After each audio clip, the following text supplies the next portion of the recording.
Hi, folks. Welcome to another edition of Inside the Marble Palace. Post Media Saskatchewan's look at the legislature and the goings on in Saskatchewan politics. I'm Murray Mandrick, political columnist for the Regina Leader Post. With me, as always, Jeremy Sines, our political reporter, and provincial affairs reporter for CBC, Adam Hunter. Guys, it's over. It's finally over. The city is finally over, so we can be We did happy. it. We did it. We made it. I'm not so sure everybody in either the government or opposition survived, but well, Ryan Meili I did. don't know. Yeah, like No, no. we found out that. Let's start there because Jeremy, two really eventful days. One of which involved Ryan Meili's announced resignation date. We now know being July 1st, meaning he'll be done permanently. But even before that, we had a rare double booting of two MLAs, which I don't think I've even seen in the legislature. We only get about one a decade in terms of people being booted. Please tell us why Doyle Vermette and Independent MLA Nadine Nadine Wilson, I'm sorry, were removed from the Saskatchewan legislature.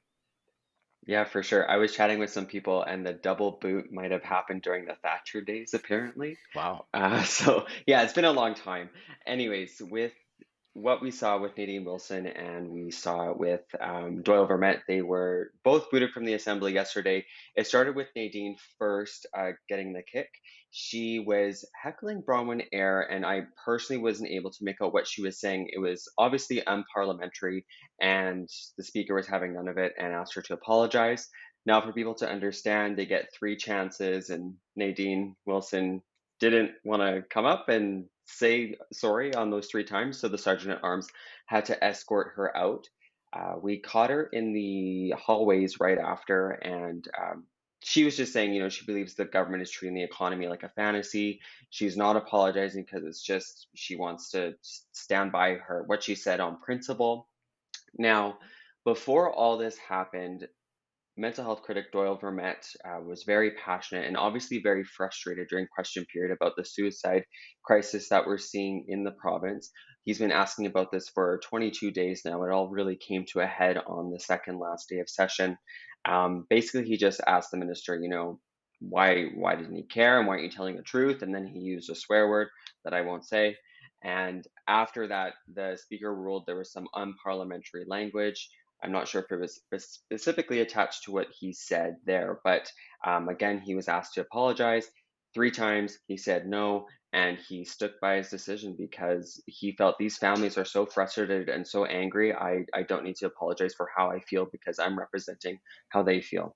Adam, you could almost see this coming to a head this session in terms of this, and a lot of it has to do, I think, with the animosity. We also saw Ryan Meili's announced resignation date, and I think there are times when not only do they get on each other's nerves after a lengthy time sitting together in the house, but I think certain individuals get on each other's nerves particularly. So, is this kind of just the culmination of things from your perspective? I think that we see this every spring, and we tend to forget that the fall setting is so much shorter by about 4 or 5 weeks. So by the time we get to this week and today, when the final day, the two sides have had lots of time in debate. They know what each other's issues are. They know what each other's beefs are. They know the questions and the answers almost every day. They can foresee them coming, and they've spent hours and hours in committee, which is something we don't typically sit through ourselves. The public doesn't get to see.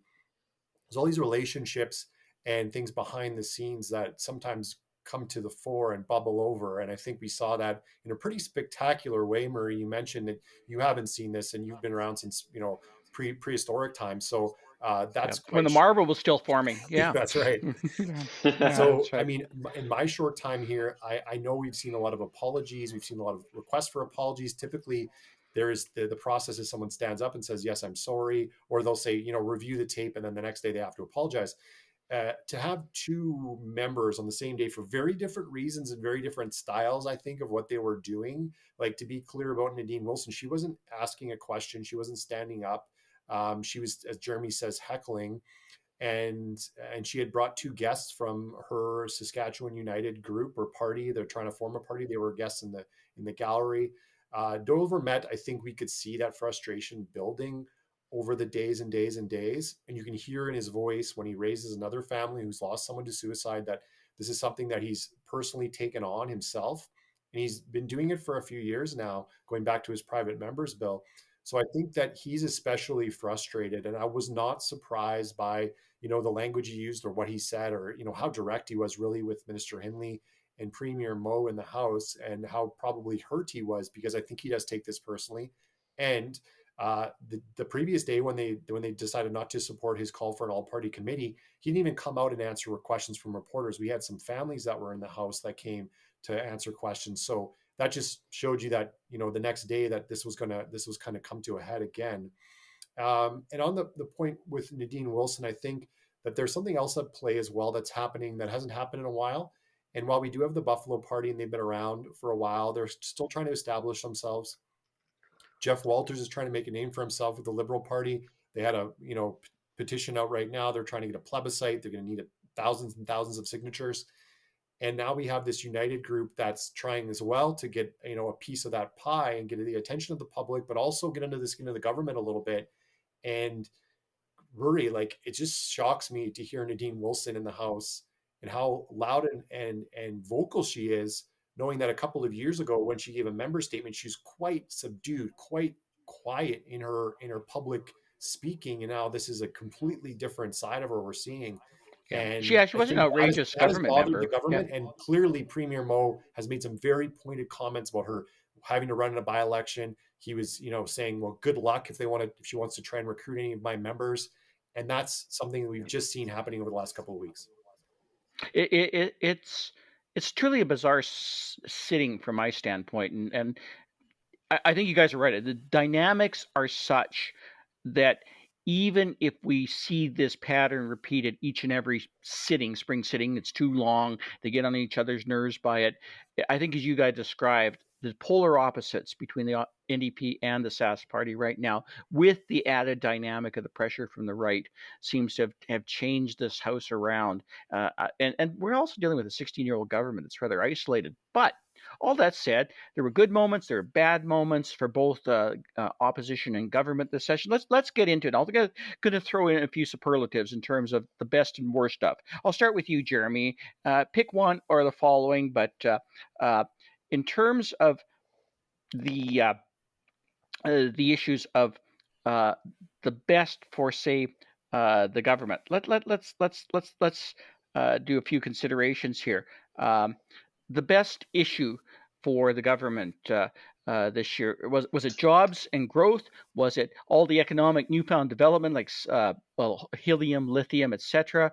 Was it oil money balancing the budget, or was there something else that the government that you think the government has really took pride in and basically have suggested that is their success story? Yeah, for sure. I do think it is the economy and the jobs front. They do like to promote that a lot. They like to point to their budget and say, look at all this investment we're getting. We're getting all this, I think it's like 14 billion private capital investment coming. We're going into the hydrogen market. We're doing all these great things. My question is that I don't know how much that resonates right now. And I'm not sure, just because we are seeing the cost of living so high, but I do think that's where the government is taking its stance, in that it looks like we're going to be doing well. What's interesting, though, is we've seen a lot of 2021 figures where the GDP in Saskatchewan was the only one that contracted. Our population growth has not really grown exponentially. So I guess we're just going to have to see how this year pans out for them. We were talking to the premier about this, and he said, he did talk about this and how we're growing, and how we might see more money, and how we might put that money and provide people with rebates and things like that. But we won't know what that turns into yet. But yeah, I don't know. I would say that would be it.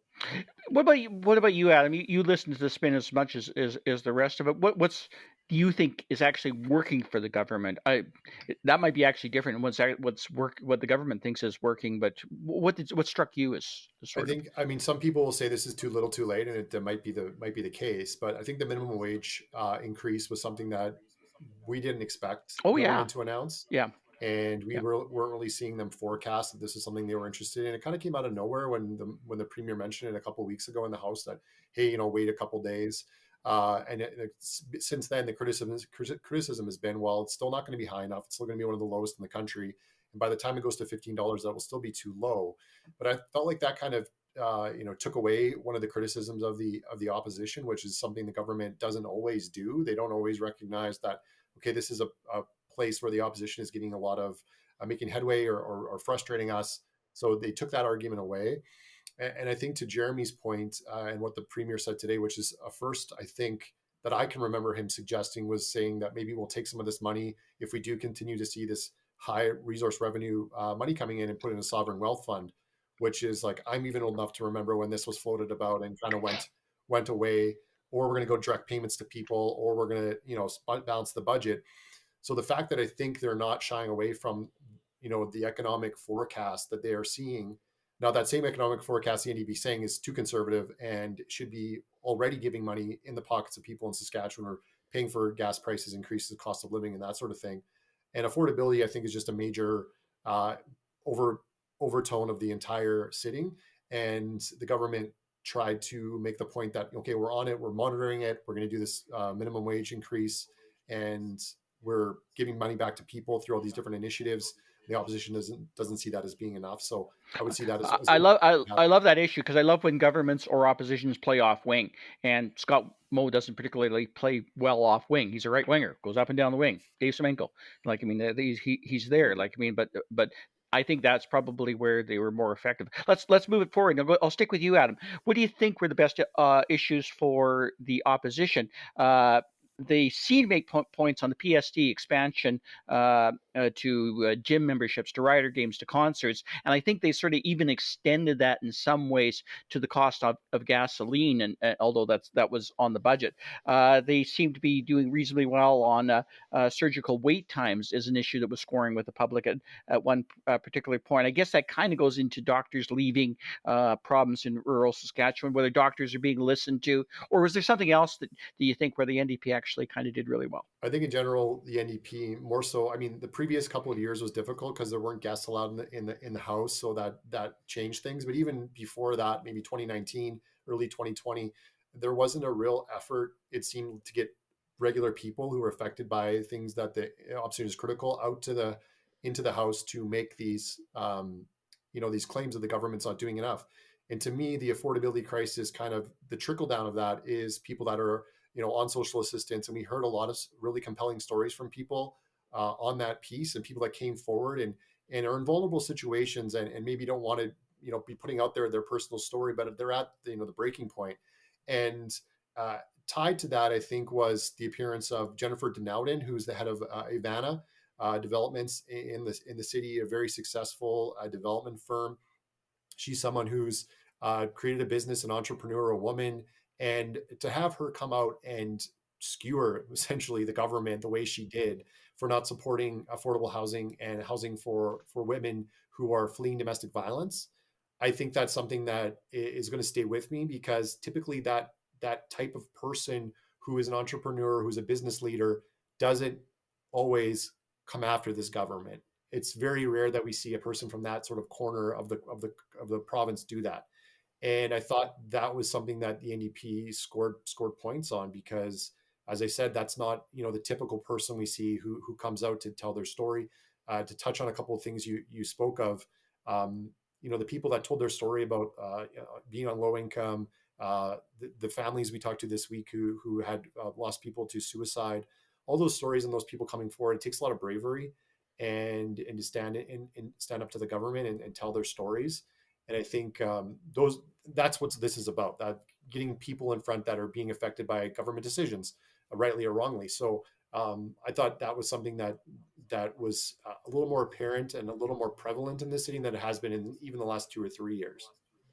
What do you think, Jeremy? I guess reasonably quickly, in terms of, because we covered this off a bit, but what do you think comes to mind in your mind?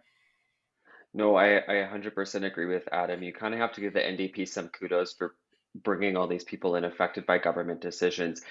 Those stories that we write about, they get a lot of views, and people do really care when they see a face affected by a certain issue, whether it's they're waiting for surgery, whether they are going to be evicted from their home. Those are some big stories. And so I think that's where they did really well, is personalizing the the question period, the assembly. And I think Terry, who came in, I think she foreshadowed what we saw 2 days ago, Yeah. where she was just speaking about how everyone was acting like kindergarten students, and I think that's what we might have saw yesterday. Yeah, it was just terrible. Well, it was terrible to see, and I think that resonates. I think it actually resonates more on government side than opposition side anyway, because everybody expects the opposition to act like jackanapes to a certain extent. But certainly, the government, it's a bad look. But let's look at the opposition for a moment. What do you think was the worst issue going into this session, having just lost a by-election, being forced to with the force of Mr. Meili's resignation, the whole factor of the leadership race, to deal with in terms of how out of touch they seem to be on certain issues in terms of just not connecting. What do you think that the NDP struggled with the most, Jeremy? I think the Athabasca by-election they really struggled with the aftermath of that. And we spoke with Ryan Meili today, and he was saying that was kind of the day that triggered him in thinking I should step down, right? So I think that really weighed on them, and that happened when their internal polling suggested they were doing really well. So I thought they felt they were doing good, and then that happened, and now they're in this situation where we have a leadership race. People aren't saying it's a competitive leadership race, and they're really just trying to rebuild. So I think the biggest struggle for them is just going to be connecting with people again. And I know both leadership contenders have said that's what they're planning to do, is to rebuild this party.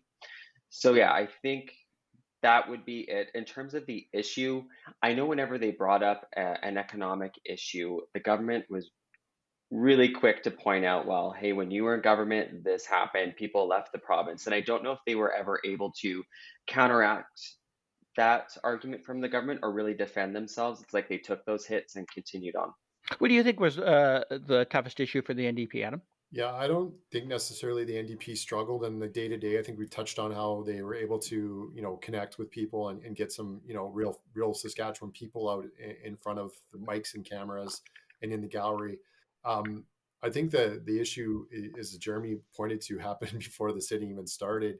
You have a lame duck leader who's running the ship behind the scenes, who's in charge, who's leading, the planning of question period and the overall strategy of the party. Because if it's the leader who's leaving, then that's obviously an issue. If it's the only candidate for leadership who's in the caucus, we heard very little from, all sitting. Carla Beck, she was, took sort of a minor critic role and wasn't asking a lot of questions, obviously focused on leadership campaign. But as Jeremy said, like, the NDP's issue is losing at Athabasca, which is a seat they didn't expect to lose. Now they have to run someone in Meewasin, which is going to be a very competitive race. And they have to rally behind whoever they elect in this leadership campaign in about a month. And they have to, really prove to the people of Saskatchewan that they're a viable alternative to the Saskatchewan party, and kind of harness all of the what they say is discontent out there and people being upset with various things like the COVID response, or we talked about surgical ER wait times, lack of doctors in certain areas of the province, or education spending. There's a host of issues the NDP raises every day, but that doesn't seem to be leading to support with memberships or support in the polls, where they're really getting this momentum. Yeah, And we'll where they need to connect better. And but they have a lot of work to do. I'll ask you. I'll stick with you. I'm asking you the same question about Scott Moe, his premier, and some of the tough issues. He had personal ones to deal with, like he had his truck impoundment. The Nadine Wilson issue seemed to be a personal one for him, but certainly one he struggled with, particularly after trying to build bridges with Nadine Ness and unified grassroots thing that doesn't seem to be paying off for him. He certainly had issues with that "I don't care" line that came back to haunt him, even though he was talking specifically about per capita greenhouse gas emissions. The opposition seized on that to sort of suggest it applied to most everything that was going wrong in government. What do you think Scott Moe struggled with in terms of things that probably you wish he hadn't said or wish hadn't happened to him? I don't know, because he won't admit to it. So it'd be easier if he'd say like, "Oh yeah, I really Yeah, shouldn't that's have right. done this." Yeah, He's not one usually to do that. But I think you hit on one which I think is obvious, that this threat from whatever it is, from the United Party, or whether it's the Buffalo Party, or this kind of which seems to be rural Saskatchewan, but also based in kind of this anti-Trudeau, anti-COVID measures. There's a lot of those things going that the government's, I think, making some talking points on in the House. We hear it from time to time. Um, that obviously is something that they're focused on, just because he's been more outspoken about Nadine Wilson and her presence. But first, it was sort of like a dismissal, and now it's sort of more pointed from himself and some of the other members. Um, and I think the "I don't care" thing was something that the opposition used to try and portray the government in various different uh, uh, places, not just the emissions, but it went on to education, healthcare, social services, et cetera, et cetera. Um, I think for Scott Moe right now, looking at what's happening to Jason Kenney, he's one of the last sort of his crew standing, along with Doug Ford. We'll see what happens. He's up for yeah. re-election, but The resistance is dwindling, the isn't it? resistance has become a little futile, as they said. They said Yeah. I think it's Star Wars, if I'm correct, if remembering properly. But in Saskatchewan, it doesn't appear to be the case. And as much as criticism as the government faces, as I said, it doesn't seem to be translating into a ton of pressure on the government, because really the only thing we've seen them kind of back away from is adding to the minimum wage. They're not backing away from the PST they're not giving people a break at the pumps, as the NDP's asked for. They're not going back on SIS changes, even though they have made a few little tweaks. So a lot of these things that the NDP is taking shots at, and the most recent example, obviously, is the All Party Committee, which costs very little money. The government could do it. It would appease the critic. It would appease Ryan Meili. It would appease the families. And they're saying it's a duplication of services, when the opposition's pointing out that we can't even find your committee on Google.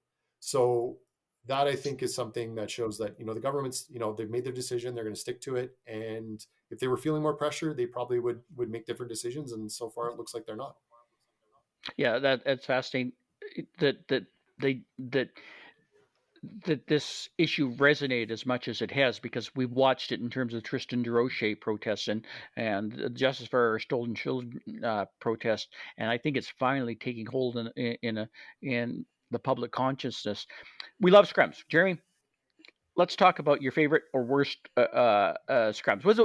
What's the most difficult, maybe not worst scrums to deal with, but was it Christine Tell's scrums on Bill 70 that didn't seem to go where? Just about every Paul Merriman scrum, every time we did get a COVID update that seemed to be going nowhere, or one of my personal favorites, Nicole Sars trying to explain how they don't support drinking in the park after supporting drinking in the park. And I think they support drinking, but I'm not sure. I didn't ask her that I, specifically, but I'm. Is it okay for me to assume that they support drinking? Which do you think? What did you think was just some of the scrums that we either could have dealt with or could have done without, or just stuck out in your mind in one form or the other? Sure, yeah, the scrums that stuck out, there's a few. Like, I think the first Paul Merriman scrum we did on the COVID and the Shahab recommendations, that like got super heated, and it was like day 1 or 2 of session. I remember asking him a question. He's like, "Why would you ask me that?" And I was like, "Oh, okay, all Oh, right. that one did Sorry get there, pretty Paul." tense. Now I remember. Yeah, That one was really tense. that's right. And then I think sometimes scrums with Lori Carr can be really difficult. It's hard to get some Yeah, answers from her, I find personally.